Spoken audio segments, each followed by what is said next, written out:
Shinchan जैसी. She can like do in the mimic industry में जा सकती है. Okay everybody, सबसे पहले हम लोगों ने periodic table में S ब्लॉक को पढ़ लिया था. थोड़ा सा P ब्लॉक कहाँ से कहाँ तक कि 13 से लेके P ब्लॉक की जनरल इलेक्ट्रॉनिक कॉन्फ़िगरेशन होती है NP 1 2 और उसके आगे NS पूरा.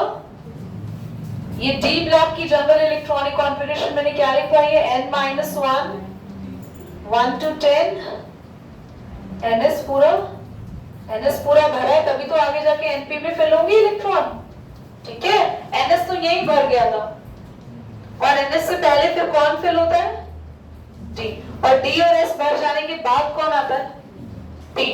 एंड लास्ट में जो हमारा F ब्लॉक था उसकी जनरल इलेक्ट्रॉनिक कॉन्फ़िगरेशन होती है N-2 1 से 14 और यहाँ पे ना ये NS2 नहीं है, इसमें मैंने लिखा है 1 और 2 और N-1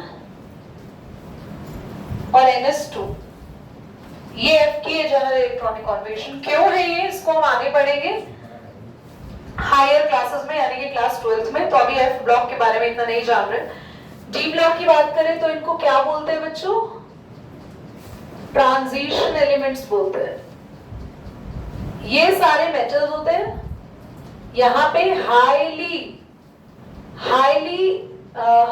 वर्ड अच्छा लग रहा, high melting point and boiling point वाले मेटल्स होते हैं. यहाँ लो मेल्टिंग पॉइंट रहता है. क्या कर रहे हो भाई, क्या चल रहा है भाई? पेन देते रहते हैं. अभी लिखना कुछ नहीं है तो पेन देना याद रहता है. मेटल्स एंड नॉन मेटल्स भी यहाँ होते हैं P ब्लॉक में और साथ में मेटालॉइड्स. P ब्लॉक की इलेक्ट्रॉनिक कॉन्फ़िगरेशन के बाद ध्यान से देखो तो इसकी आयोनाइजेशन एंथैल्पी बड़ी हाई रहती है P ब्लॉक की.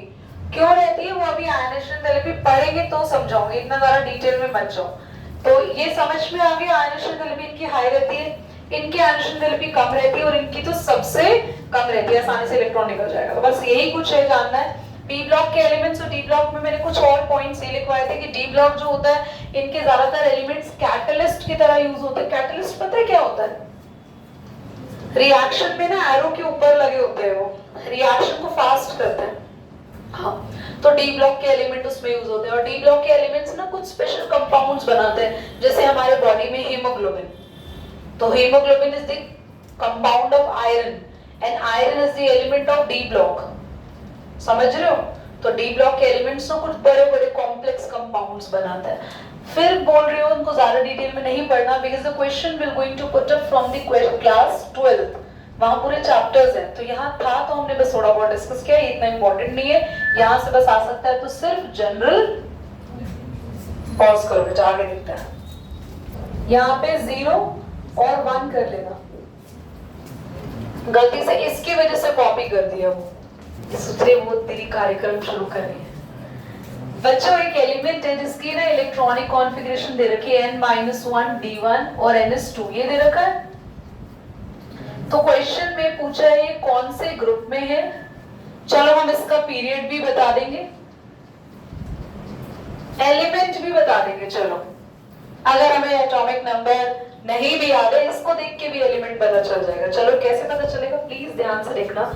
इसने हमें N क्या दिया है, मैंने आपको ये चीज क्लियर कर दी थी. N हमें पीरियड बताता है, तो ये 4th पीरियड का हुआ.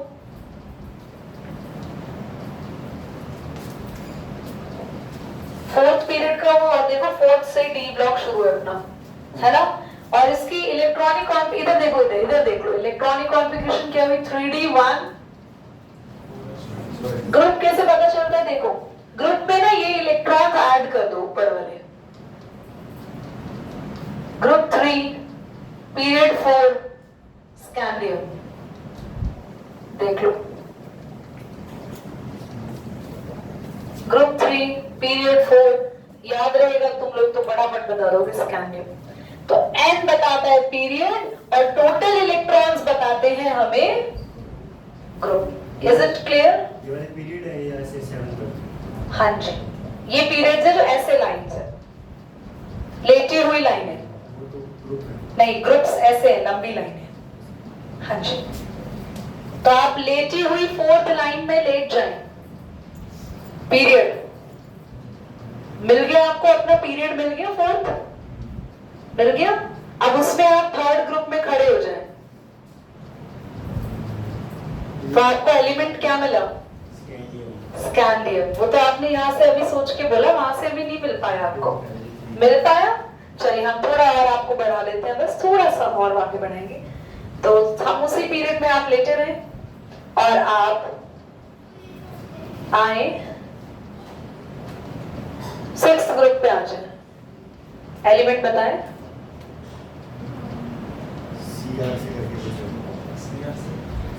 क्रोमियम।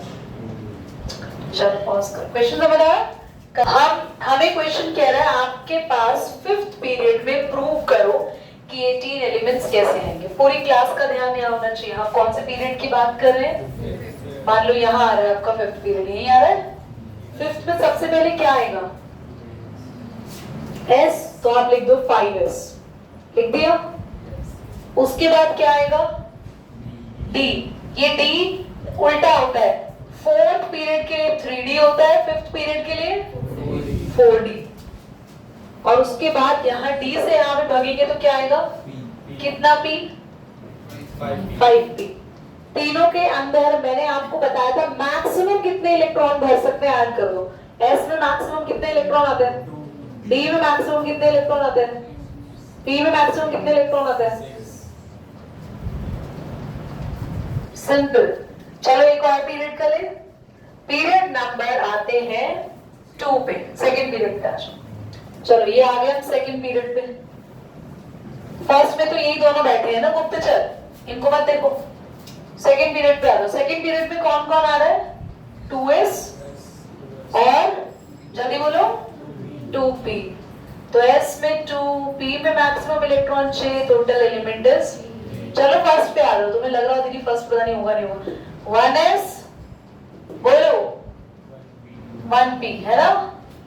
नहीं, वो 1P नहीं है। हीलियम लिखा जरूर वहां पर है, पर हीलियम में P होता ही नहीं है। हीलियम तक 1S ही रहता है और S में 2 इलेक्ट्रॉन, तो पहले में एलिमेंट। समझ में आया? हाँ जी, हीलियम का इलेक्ट्रॉनिक कॉन्फ़िगरेशन 1s2 ही होता है, 1s ही है। हाइड्रोजन का 1s1 और उसका 1s2, दोनों का 1s ही है। तो बस S में 2 इलेक्ट्रॉन आते, तो फर्स्ट पीरियड में 2 ही एलिमेंट हुए। ठीक है, समझ? क्वेश्चन में बोला है एक ऐसा एलिमेंट ढूंढो जिसके P में कितने इलेक्ट्रॉन है, वैलेंस शेल में कितने इलेक्ट्रॉन है। मैंने आपको एक ट्रिक सिखाई थी, ग्रुप नंबर 13 में से 10 माइनस कर देना तो पूरे ग्रुप में वैलेंस इलेक्ट्रॉन 3 है, याद है? ग्रुप नंबर 14 में से 10 माइनस कर देना तो पूरे ग्रुप में वैलेंस इलेक्ट्रॉन मिल गया, वैलेंस इलेक्ट्रॉन 4 वाला ग्रुप। अब 14th ग्रुप का पहला एलिमेंट है carbon, second period. Third period silicon, which is the answer. समझ आया? अब मैंने तो पीरियोडिक टेबल नहीं देखा, तुम्हें भी नहीं देखना, ओके? घर जाके देखना है, पर कहीं पता चले दीदी आपने मना करा था, देखना ही नहीं है, तो हम लर्न ही क्यों करें? 4 एलिमेंट तो उसमें होता है ना 16।